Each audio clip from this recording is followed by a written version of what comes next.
It was Wednesday, January 15, 1919, in Boston's North End, a bustling working-class district near the waterfront.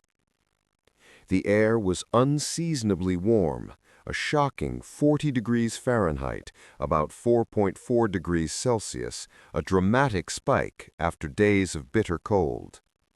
This sudden warmth, a fickle twist of New England weather, was the first silent conspirator in the approaching tragedy. Below the elevated railway on Commercial Street stood a colossal steel tank owned by the U.S. Industrial Alcohol Company, USIA.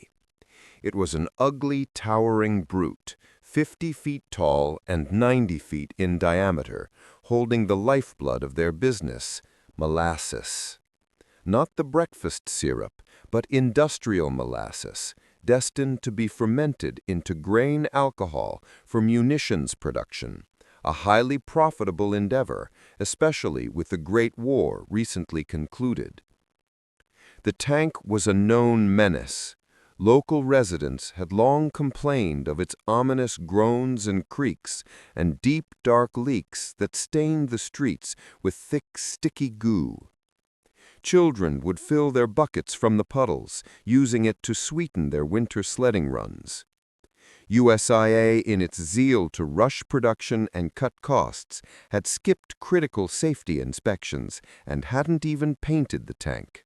The necessary final coat of paint would have revealed the cracks in its welds, a fatal flaw.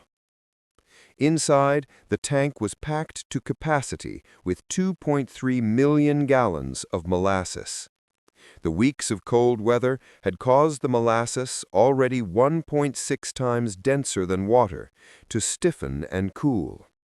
Now the sudden temperature jump was causing it to warm, ferment, and produce insulating pockets of carbon dioxide gas inside the tank. The immense pressure was building, silently and invisibly.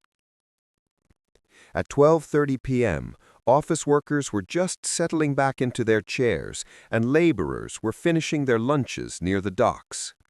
Then a sound split the air.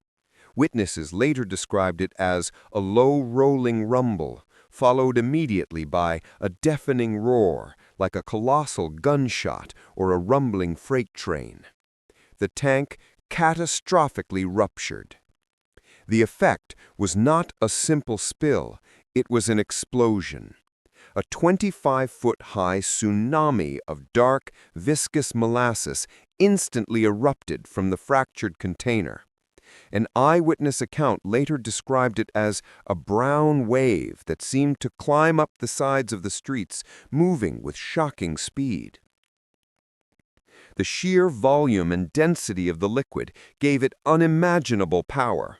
Moving at an estimated 35 miles per hour, 56 kilometers per hour, the wave obliterated everything in its path. It smashed the supporting pillar of the elevated railway, causing the entire section to collapse, trapping a train full of passengers. It ripped a fire station off its foundation, crushing 4 horses and their stablemen instantly. It swept human beings and animals off their feet, tossing them like rag dolls. It crushed wagons, trucks, and automobiles into flattened, unrecognizable heaps. The molasses was not thin and runny. It was thick, cold, and heavy. As it spread out into the streets, it acted like liquid cement, trapping its victims.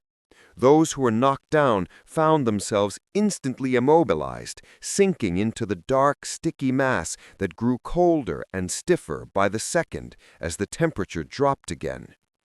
The cries of the trapped echoed through the North End. Rescuers, including sailors from a nearby U.S. Navy cruiser, rushed into the area, but the scene was a nightmarish labyrinth. The molasses made traversing the street almost impossible. Every step pulled their boots off. They had to wade through the deadly dark syrup, sometimes waist-high, searching for survivors caught in the ruins and the rapidly congealing goo. For 4 agonizing days, the search and rescue efforts continued. The molasses had permeated every corner, every basement, and every crevice. Rescuers used axes to hack through the hardening syrup, pulling out bodies that were almost unrecognizable, people who had been suffocated, drowned, or crushed. The final toll was horrific: 21 people killed and 150 injured. The aftermath was a grotesque spectacle. For weeks, the cleanup was a losing battle. Firefighters used salt water to try and wash the streets, turning the sticky substance into a sickening sweet foam. The entire district, the streets, the sidewalks, the homes, was coated in a thick, brown layer of sweetness. The disaster quickly led to one of the first major class action lawsuits in Massachusetts in history. USIA tried to argue that the tank had been deliberately bombed by Italian anarchists, a ridiculous claim that the court ultimately dismissed. After years of litigation, the company was found solely responsible for the faulty construction and negligent maintenance of the tank. The investigation and trial introduced important precedents in tort law, holding corporations accountable for engineering flaws. Even decades later, on hot summer days, residents of the North End claimed they could still smell the distinct, pungent aroma of caramelized molasses clinging to the old brickwork and cobblestones. The Great Molasses Flood remains a uniquely bizarre and devastating example of corporate greed colliding with basic physics, a sweet, dark tsunami that forever changed how America approached industrial safety and corporate responsibility. It is a true, astonishing chapter in the history of Boston, where a food product became a weapon of mass destruction.